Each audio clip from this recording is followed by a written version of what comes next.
Two figures, a field of flowers, a cliff edge. That's technically everything happening in Gustav Klimt's The Kiss.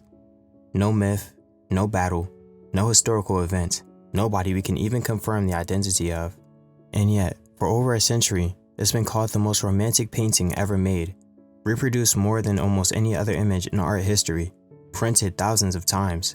Somehow, a square canvas of two people kneeling in gold produces that reaction over and over in people who've never read a word of art history and couldn't tell you the artist's name. So what's actually happening in this image? What is Klimt doing, technically and symbolically, that makes it work this well? That's what we're taking apart today, piece by piece, starting with exactly what's in front of you.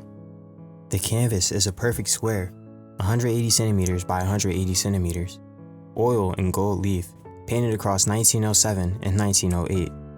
A man and a woman kneel together in a meadow thick with small flowers. He leans over her, both hands cradling her face and turning it toward him.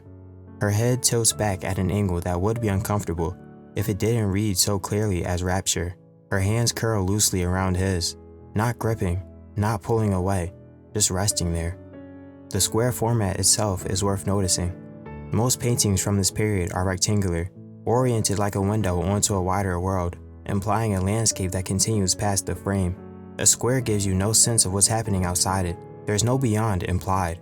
Whatever is happening exists only inside this exact boundary, which makes the image feel less like a scene you're witnessing and more like an object you're looking directly at.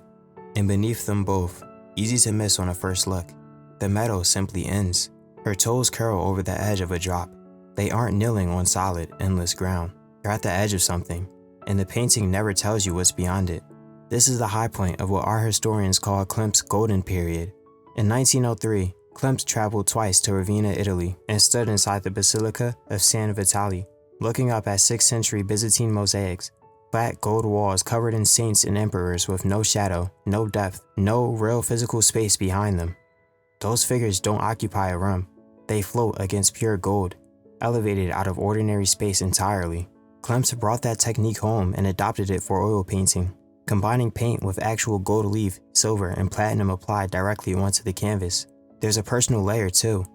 Klimt's father and younger brother had both worked as gold engravers, and both had died within the decade before he adopted this style. The gold wasn't only an aesthetic borrowed from Ravenna, it was also, quietly, a return to the material his own father had worked in. The effect is that the space around the couple isn't really a place at all.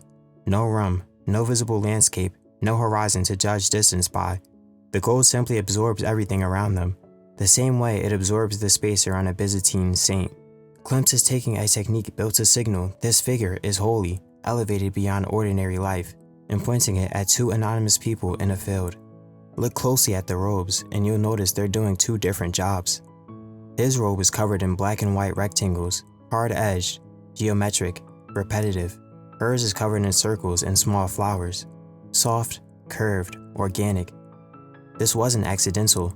In the visual language of the Vienna Secession, the movement Klimt co-founded in 1897, angular shapes read as masculine and curved floral shapes read as feminine.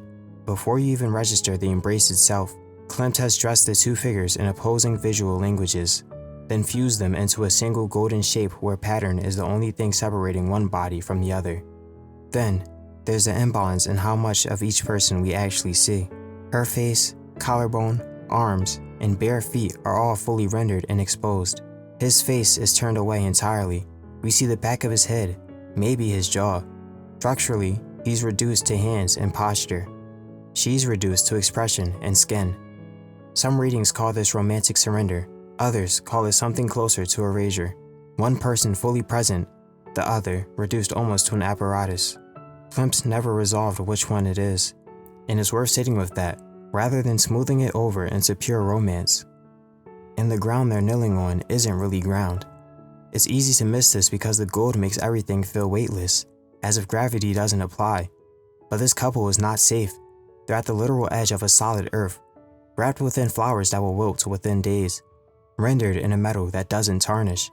A fragile, temporary moment built out of a permanent, incorruptible material, balanced at the edge of a fall.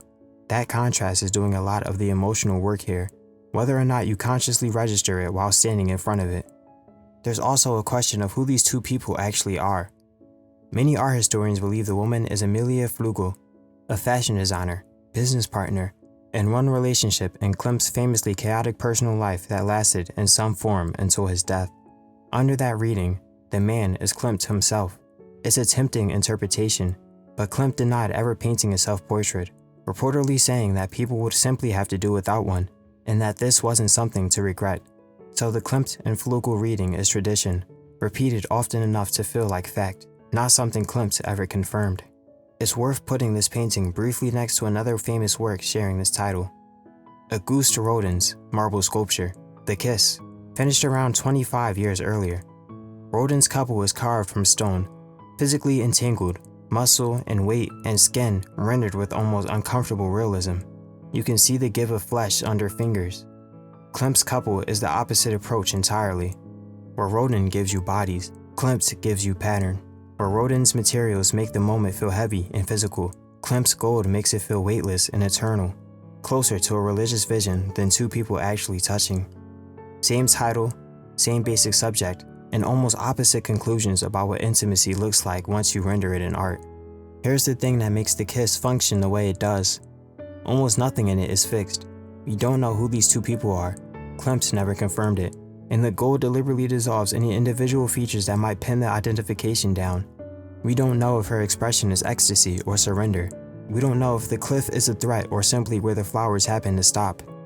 That's not a failure of clarity. It's the design. A specific named couple with a resolved emotional state would have turned this into an illustration of one particular relationship, Klimt's, or somebody else's, but someone's. Instead, he built an image with enough structure to register instantly as an embrace, and just enough gold, ambiguity, and enough precariousness underneath it to let almost anyone standing in front of it project their own version of love onto the canvas. That's the actual mechanism behind why a stranger with zero art history background can walk into the Belvedere, see this painting for 4 seconds, and feel something immediate and specific. It isn't telling you a story about two particular people. It's built, deliberately, to hold whatever story you already brought in with you.